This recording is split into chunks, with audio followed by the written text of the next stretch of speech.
Before I turn to the regular agricultural labourers, I may be allowed to show by one example how industrial revulsions affect even the best paid, the aristocracy of the working class.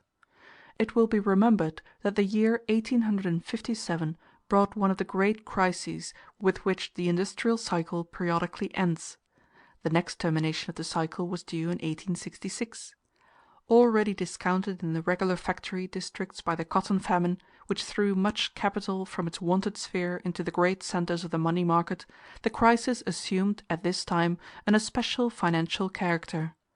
Its outbreak in 1866 was signalized by the failure of a gigantic London bank, immediately followed by the collapse of countless swindling companies.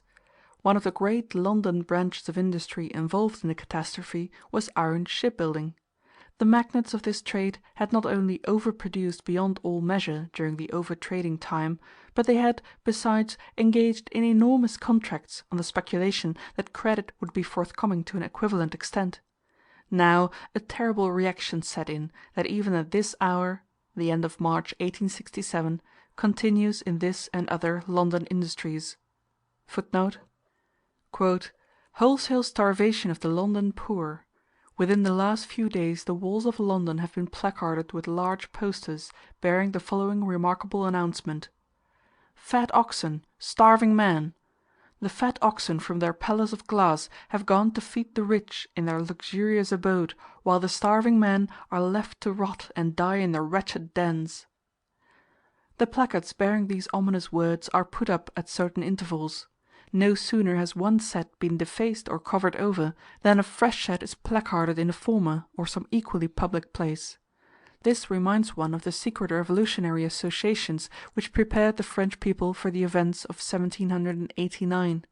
At this moment, while English workmen, with their wives and children, are dying of cold and hunger, there are millions of English gold, the produce of English labour, being invested in Russian, Spanish, Italian, and other foreign enterprises."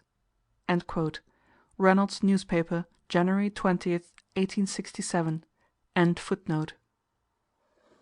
To show the condition of the labourers, I quote the following from the circumstantial report of a correspondent of the Morning Star, who, at the end of 1866 and beginning of 1867, visited the chief centres of distress. "In the East End districts of Poplar, Millwall, Greenwich, Deptford, Limehouse, and Canning Town, at least 15,000 workmen and their families were in a state of utter destitution, and 3,000 skilled mechanics were breaking stones in the workhouse yard, after distress of over half a year's duration. I had great difficulty in reaching the workhouse door, for a hungry crowd besieged it. They were waiting for their tickets, but the time had not yet arrived for the distribution.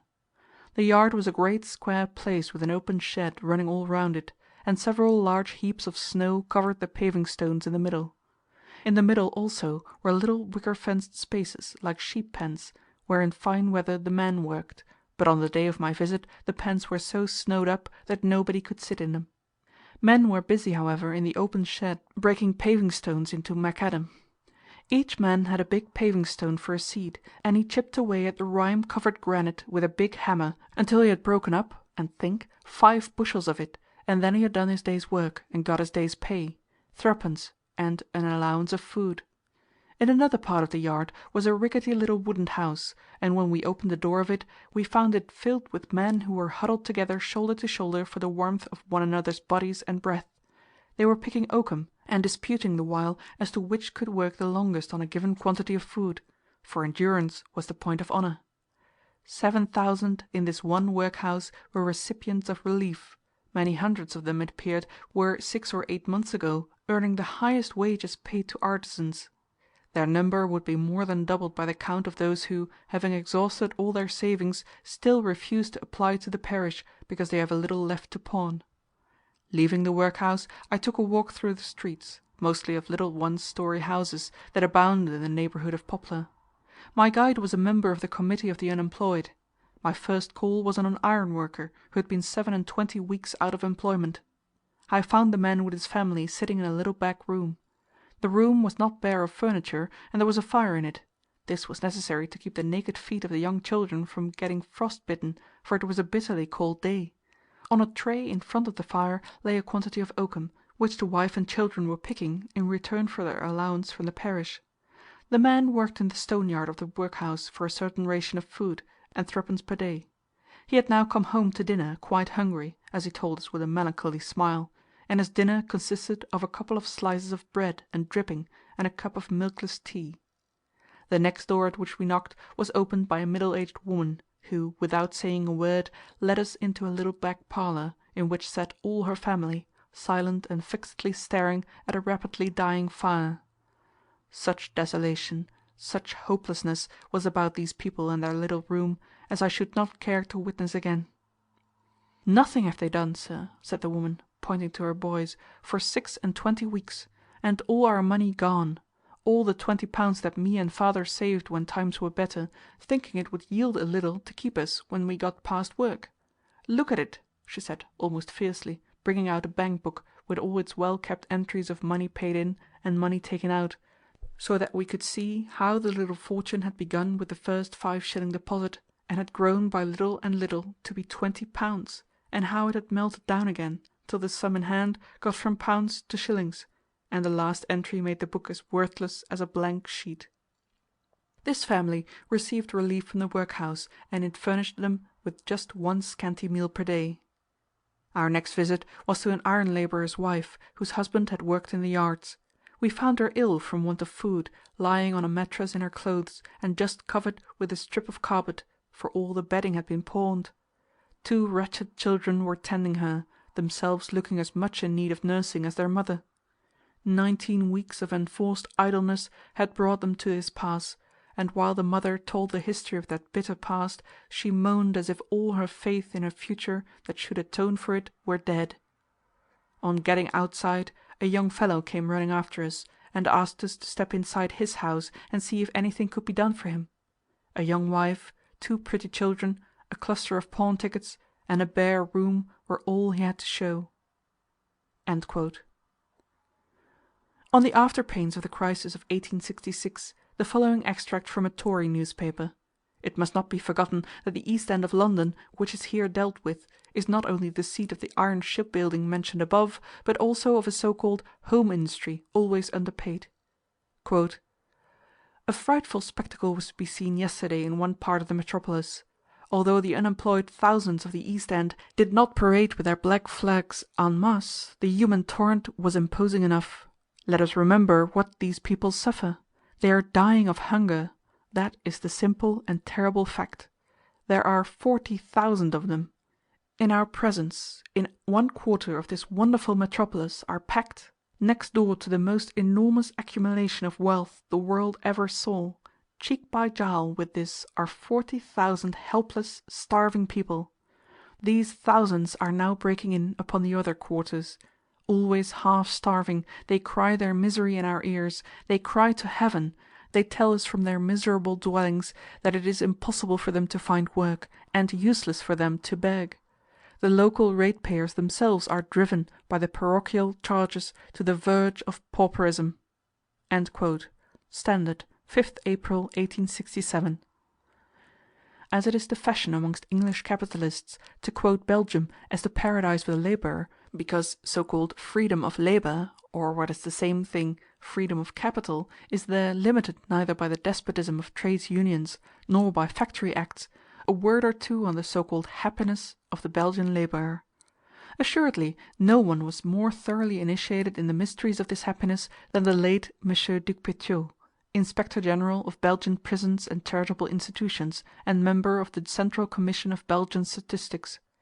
Let us take his work, Budget économique des classes ouvrières de la Belgique, Brussels, 1855. Here we find, among other matters, a normal Belgian labourer's family, whose yearly income and expenditure he calculates on very exact data, and whose conditions of nourishment are then compared with those of the soldier, sailor, and prisoner. The family "consists of father, mother, and 4 children." Of these 6 persons, "4 may be usefully employed the whole year through." It is assumed that "there is no sick person nor one incapable of work among them," nor are there "expenses for religious, moral, and intellectual purposes, except a very small sum for church sittings," nor "contributions to savings banks or benefit societies," nor "expenses due to luxury or the result of improvidence." The father and eldest son, however, allow themselves "the use of tobacco," and on Sundays "go to the cabaret," for which a whole 86 centimes a week are reckoned. "From a general compilation of wages allowed to the laborers in different trades, it follows that the highest average of daily wage is 1 franc 56 centimes for men, 89 centimes for women, 56 centimes for boys, and 55 centimes for girls. Calculated at this rate, the resources of the family would amount, at the maximum, to 1,068 francs a year. In the family taken as typical we have calculated all possible resources. But in ascribing wages to the mother of the family, we raise the question of the direction of the household. How will its internal economy be cared for? Who will look after the young children? Who will get ready the meals, do the washing and mending? This is the dilemma incessantly presented to the laborers." According to this, the budget of the family is, per year, the father 468 francs, mother 267 francs, boy 168 francs, girl 165 francs, total, per year, 1,068 francs. The annual expenditure of the family would cause a deficit upon the hypothesis that the laborer has the food of the man of war's man, namely 1,828 francs, then a deficit of 760 francs; the food of the soldier, which would be 1,473 francs, leading to a deficit of 405 francs; or the food of the prisoner, amounting to 1,112 francs, leading to a deficit of 44 francs. "We see that few laboring families can reach, we will not say the average of the sailor or soldier, but even that of the prisoner. The general average of the cost of each prisoner in the different prisons during the period 1847 to 1849 has been 63 centimes for all prisons. This figure, compared with that of the daily maintenance of the laborer, shows a difference of 13 centimes. It must be remarked further, that if in the prisons it is necessary to set down in the account the expenses of administration and surveillance, on the other hand the prisoners have not to pay for their lodging; that the purchases they make at the canteens are not included in the expenses of maintenance, and that these expenses are greatly lowered in consequence of the large number of persons that make up the establishments, and of contracting for or buying wholesale the food and other things that enter into their consumption. How comes it, however, that the great number, we might say a great majority, of laborers live in a more economical way? It is by adopting expedients, the secret of which only the laborer knows, by reducing his daily rations, by substituting rye bread for wheat, by eating less meat, or even none at all, and the same with butter and condiments; by contenting themselves with 1 or 2 rooms where the family is crammed together, where boys and girls sleep side by side, often on the same pallet; by economy of clothing, washing, decency; by giving up the Sunday diversions; by, in short, resigning themselves to the most painful privations. Once arrived at this extreme limit, the least rise in the price of food, stoppage of work, illness, increases the laborer's distress and determines his complete ruin. Debts accumulate, credit fails, the most necessary clothes and furniture are pawned, and finally the family asks to be enrolled on the list of paupers." Duc Petiot, Locusetteto, pages 151, 154, and 155.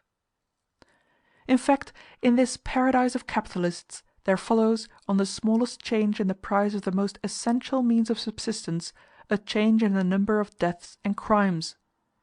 See Manifesto of de Maatschappij de Vlamingen vooruit, Brussels, 1860, page 15 and 16.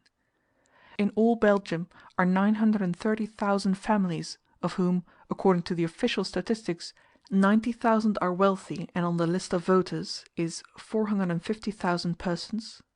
390,000 families of the lower middle class in towns and villages, the greater part of them constantly sinking into the proletariat, is 1,950,000 persons, and finally 450,000 working class families is 2,250,000 persons, of whom the model ones enjoy the happiness depicted by Duc Pétiot. Of the 450,000 working class families, over 200,000 are on the pauper list.